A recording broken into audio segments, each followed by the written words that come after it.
Tapos may donkey.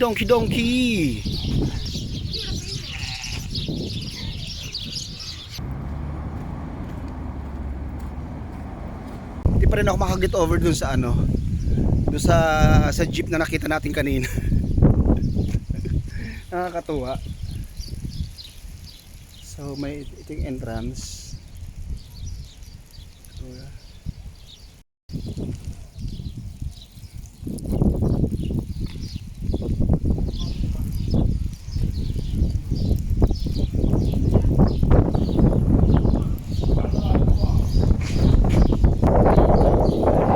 Guys, marami ding namamasyal. Ayan.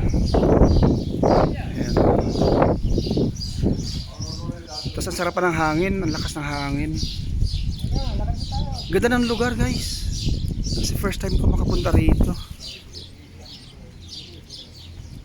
Tapos parang may nakikita pa ako doon na parang karwahe ni Cinderella. Ayan.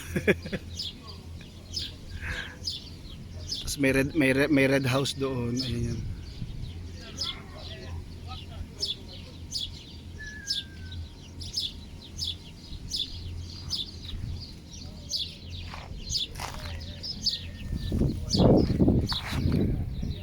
Maganda rito, parang kaya kakaibang feeling.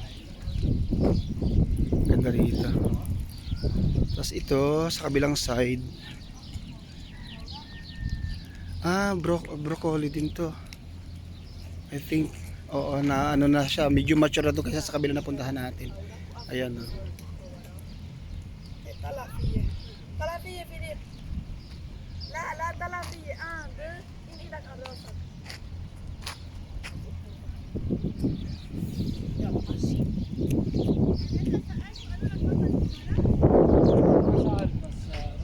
Curly, ayan, oh. Kale curly.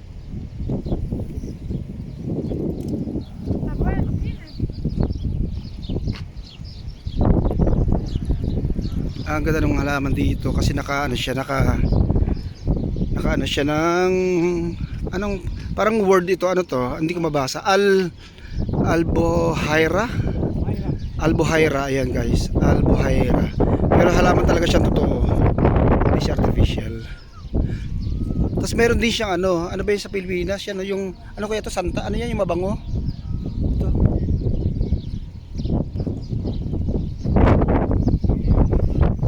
Tapos lahat guys na makikita nyo ditong halaman is natural talaga, hindi siya artificial. So ito yung lapitan nga natin itong karwahe na ano. Ang ganda dito, sarap mag-ikot. Tapos may nababasa ako doon sa medyo malayo na nakalagay mini zoo. So hindi natin alam kung anong meron dyan sa mini zoo. Tapos marami ding namamasyal ng mga family. Ayan. Parang fake yan. Oh, galing. Parang fake. Ang galing. Yan, kale. Ha? Di ba kale yan?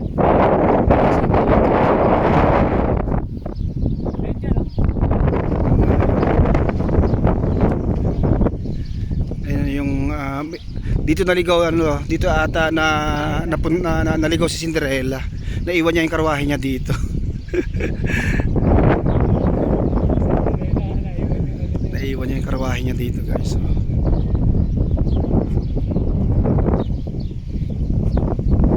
Ano pala siya? Trash box pala siya, guys. Ganda.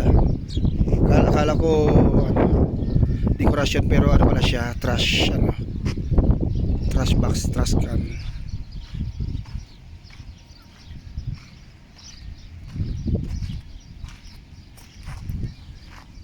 Totoo talaga siya, guys, hindi lang siya display. Siguro ginagamit tong araw. Ayan. Totoo talaga siya. Pero nakakatakot, baka hindi pwede sampahan, baka madisgrasya pa tayo. Pero totoo siya. Tapos kasi may kabitan pa siya ng kabayo. So totoo siya. So ginawa na lang sigurong for display. Siguro nung araw din, baka yan ang ginagamit din nilang local transportation siguro. Nung hindi pa nauuso ang automobile. Mayroon to ng beetroot, kuya, oh. Beetroot, ayan, oh. Ano, beetroot. So yung mga yan siguro, okay. At meron din ditong ano, para tayo na sa London, para tayo na sa ano, UK, yung red telephone booth. Meron dito oh. Maging Superman kaya ako pag pumasok ako dito. Paglabas ko, Superman ba kaya ako? Tingnan natin. Ikot tayo, ikot. Paglabas, hindi naman nagbago yung tsura ko. Tulog sa telepono. Akala ko magiging Superman ako. Yan kasi yung ano, pinapasok ni Superman pag gusto niya magpalit ng costume.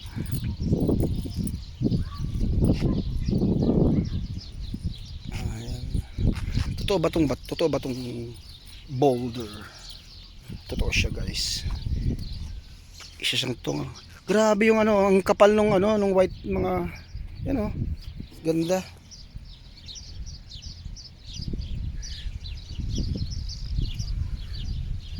So ibig sabihin guys, ganitong panahon kung may time kayong pumunta na dito, pumunta na kayo guys kasi ano bang katapusan ng March. Kasi maganda pa yung weather. Although hindi na siya gaanong malamig at hindi rin siya maaraw na pero hindi pa mainit. So kung gusto niyo pumunta dito, pumunta na kayo. Kasi siguro baka next month hindi niyo na kayang pumunta rito sa sobrang init na. Kasi alam mo naman summer is really ang grabing init, kaya hindi na mahirap matiis ang init pag summer na talaga. And then okay, barn. Ganda rito ha, para tayong nasa di naman Europe naman tayo. Kaya na para tayo nasa Italy o nasa London. Ngayon naman ay nasa tayo Holland. Mga red barn, mga barn naman dito. So ito guys, ito makikita natin dito, meron ditong camel na nakakulong. Ayan, so approach natin. Hello, Assalamualaikum. Ayan, natutulog siya, wag daw natin siyang istorbohin.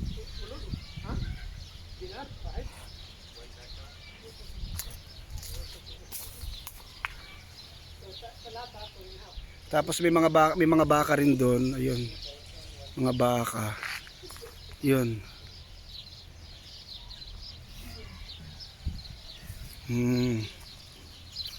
Ano siya? Ang camel pala, ano?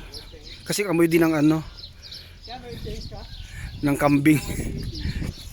Okay. Okay guys, dito papasok kami dito. Tapos magbabayad kami ng ng 1KD dito kay Kuya. So mura lang naman. Sa 1KD naman is mag-e-enjoy ka naman dito sa loob kasi may maraming mga hayop dito. And then bibigyan kami ng ng pagkain. Ayan. Para ipakain namin sa sa mga kahayupan doon sa loob. Ayan, ganoon pala dito guys. Kasi first time ko talaga. Oo. Tapos siyempre maraming salamat kay kay Ricky D sa pag-i-invite. Kasi kung hindi guys ako nila naaya, hanggang ngayon tulog pa rin ako sa bahay. Kasi holiday, mamaya pampasok namin. Hindi mo makikita yung kahayupan. Oo, wala akong makikita ang kahayupan. Enjoy muna tayo ng pagbibideo sa kanila. Kasi ito mamaya, ito ipapakain natin sa kanila. Nakakatuwa naman. Kasi maranasan nating maging ang tawag doon, ano ba yung farmer? Ano tawag sa gano'n? Yung mga nag-aalaga ng hayop. And then ayan, papasok mo. Okay. Mamaya iikutin natin guys itong Tapos maganda siya kasi hindi lang siya puro hayop kasi may makikita ka rin mga o di ba para ka na sa paraiso ng kahayupan, ganoon. Yan, then meron din sila dito okay, meron din silang magandang tingnan kasi may, mga bahay nila mga talaga, mga barn talaga. Oh. Kaya ang tawag nila dito is barn city, barn area. Tapos may donkey. Ipapakain tayo guys.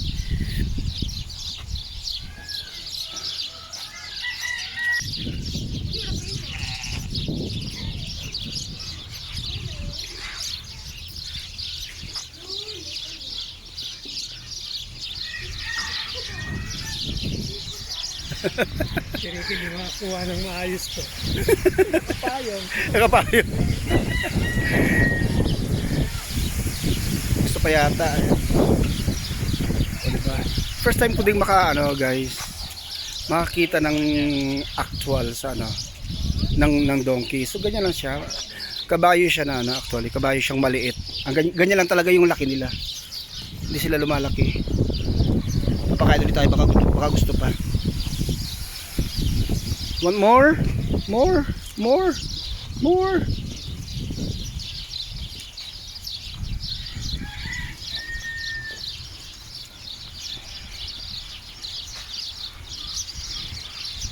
Yan ang nakakatong puti.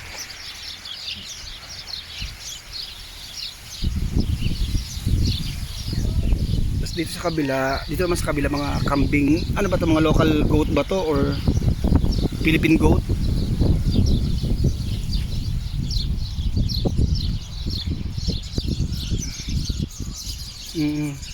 Ayaw mas tipid silang kumain kaysa sa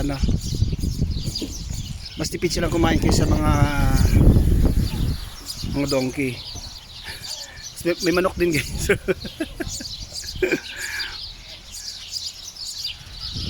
Yung mga family din namamasyal dito. Okay, kunin natin to, ikot tayo dito kung alin pang pwede natin pakainin. Oh, sumusunod ka pa? Gusto mo pa? Kawawa naman, teka muna, bigyan pa natin, baka gusto pa.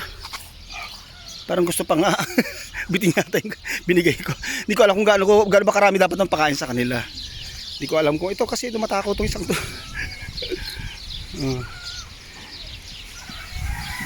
Hindi ko alam kung gaano ba dapat karami ang pakain sa kanila. Hindi ko alam. Ito lama. Okay. Ito naman ang lama ang tinatawag. So first time ko rin makakita actual ng lama. Ito. So para din siyang camel, kamag-anak din siya actually ng camel. Na isang uri lang ng para din siyang camel. Yan yung lama. Mas maliit sa camel. Kasi di ba yun yung camel, may mga hams sa likod, ito wala. Pero kamukha din siya guys. Kamukha din siya ng camel. Ito, may isang grupo pa ng donkey dito, pakainin natin. Wawa naman, napaka-unfair ko naman kung ito lang dalawang matakaw na ito makakainin ko. So meron pa dito ang dalawa. Okay, pakainin natin.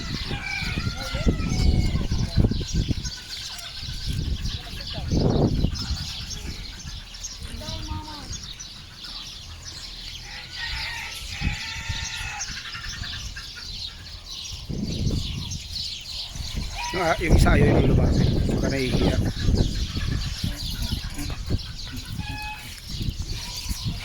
Aba, matakot talaga itong isa. mukha nangihingi pa. Oh. Kasi naghahanap pa siya, matakot talaga siya. Matakot itong isa, yan. Actually mas malaki siya kaysa doon sa isa, kaya siguro kasi mas matakaw siya kaya mas malaki siya. Tapos dito sa kabila mga anong klase ng anong uri ng kambing siya? Actually siya, yan ba yung ram na tinatawag? Hindi ko alam. Ganyan, yan. Kasi ang lalaki nila oh. Tapos dito para katulad na sa Pilipinas, ayan oh. Mga manok naman, ayan.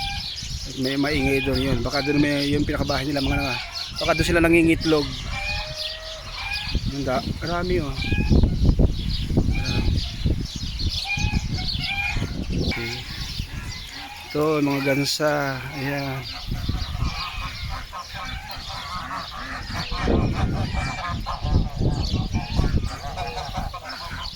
Ito yung mga ibon. Dami yan.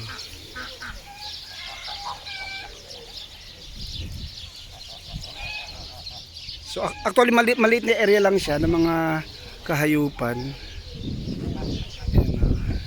Ayan, mga parang may mga baka pa doon sa kabila, pupuntahan natin pagka tayo lumabas. So dito guys, Abdali Farm, papasok ka dito, magbabayad ka. Pagpasok mo actually doon sa main gate, kanina doon sa main gate. Free naman yan, free access yan. Pero pag gusto mong pumasok dito sa mga ano, dito sa area ng mga kahayupan, papakain ka ng mga hayop, ganyan. So magbabayad ka lang ng 1 KD. Oh, pero malilibang ka naman guys, nakakatuwa. Ayan oh. Oh, tara, tara.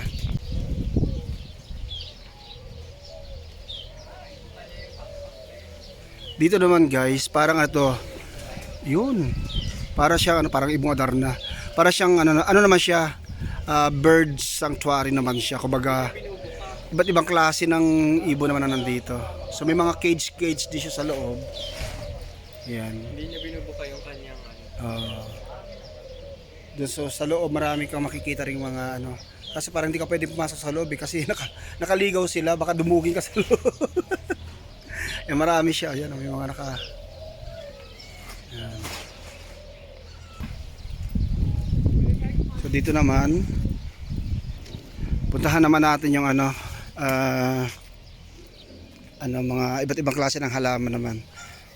So nakapunta na tayo doon sa mga hayop at saka mga ibon. So ito yung maganda dito para ka lang anong klase dito, exit, okay. Pagpasok mo sa loob, ayan may exit. Dito ang exit, oh.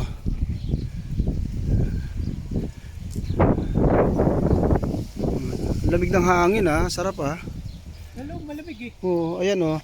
Okay guys, andito kada puno May pangalan. may sila, kung paano mo siya i-describe, ayan. Oh, yun nga lang. Kaya na bahala guys mag-translate niya. Ayan, itong sa picture na to, ito yan. Yan. So may mga kanya-kanyang description kung ano yung ito bayabas. Bayabas din sa kanila yan,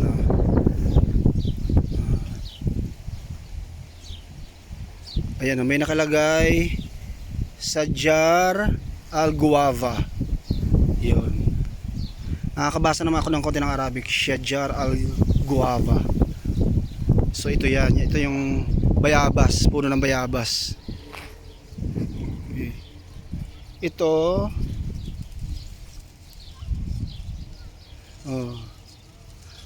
Anong puno siya? Sajarat al-Zirtun. Al-Zirtun. So hindi, ano ba yung zirton sa Tagalog? Ayan. So ito siya. Okay. So bawat puno may mga yan, ito ang isa naman ito. So malaki-laking puno siya pero may bulaklak din na dilaw katulad ng isa kanina. Sajarat Altacoma. Yan, ganyan siya. So tingnan natin yung ibang area guys.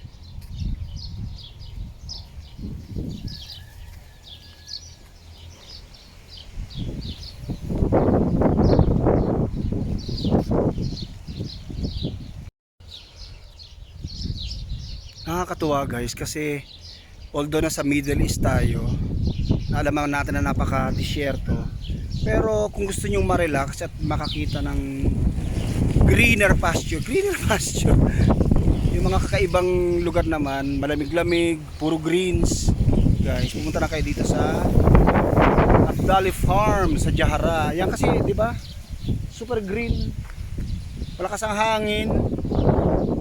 Yan, maraming hayop, maraming ibon, mga kabulaklakan. Yan. Siyempre dapat may sarili kayong sasakyan guys, pupunta kayo dito kasi wala dito mga public transport. Kailangan talaga kasi malayo to, Jahara. So pupuntahan naman natin yung iba't ibang uri ng halaman daw. Kasi doon sa mga pinunta natin kanina ng mga hayop, yung mga hayop, mayroon tayo doon nakitang camel, may lama, may ram ata yun, donkey, yung mga manok, kambing, mga iba't iba. So marami. May gansa pa tayong nakita. Magbabayad lang kayo guys ng 1 KD. So that's 185 pesos. Pero mawiwili naman kayo. So dito naman tayo sa mga halaman naman, nursery rhymes. So dito tayo sa nursery. Tapos meron doon mini zoo. Pero may napuntahan na tayo dito. Kaya na yun, yung barn na yun. Nakalagay barn. Yan. So doon natin nakita yung mga hayop kanina, tsaka yung mga ibon, mga iba't ibang klase ng mga ibon at tsaka hayop. Tsaka iba't ibang klase ng puno. Pero pag gawin mo dito sa area na to, meron tayong nakikitang mini zoo. So hindi pa natin alam kung ano yung nandiyan sa mini zoo. So dito muna tayo sa nursery. Ayan. Guys, actually marami namamasyal ng mga family. Ayan, makikita ninyo. Kasi first day ng Eid today. So mahaba. Siguro hindi ko alam kung 3 days or 4 days yung holiday dito. Pero kami, wala kaming holiday kasi pag ganitong holiday, sa trabaho namin, sa mga cakes, mas marami kaming trabaho kasi pagkain, wala silang ginawa kundi kumain ng kumain. So dito naman tayo sa nursery.